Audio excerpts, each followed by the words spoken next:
एक शहर में चिंकी नाम की एक मेहनती बकरी रहती थी। वह रोज सुबह अपनी फल और सब्जी बेचने वाली हाथ गाड़ी लेकर बाजार जाती और ताजे फल सब्जियां बेचती। उसकी चीजें ताजी और अच्छी होती थीं, इसलिए सभी ग्राहक उसे पसंद करते थे। लेकिन उसी शहर में चिंपू नाम का एक बदमाश बंदर भी रहता था। वह बहुत शरारती था और हमेशा चिंकी की ठेले से कुछ न कुछ चुराने की कोशिश करता था। कभी केले उठा लेता तो कभी टमाटर लेकर भाग जाता। चिंकी उसे कई बार पकड़ने की कोशिश करती, लेकिन वह फुर्तीला था और झट से भाग जाता। चिंकी नाराज रहने लगी, लेकिन फिर एक दिन चिंकी ने सोचा, अब इस बंदर को सबक सिखाना ही पड़ेगा।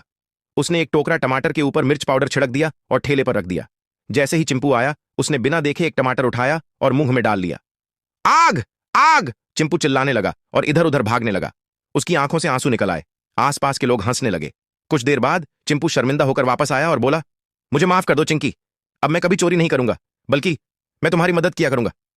चिंकी ने मुस्कुराते हुए कहा, अगर तुम मेहनत से काम करोगे तो तुम्हें चोरी की जरूरत ही नहीं पड़ेगी। क्या आप इतनी समझदार और मेहनती बकरी को लाइक और सब्सक्राइब नहीं करोगे?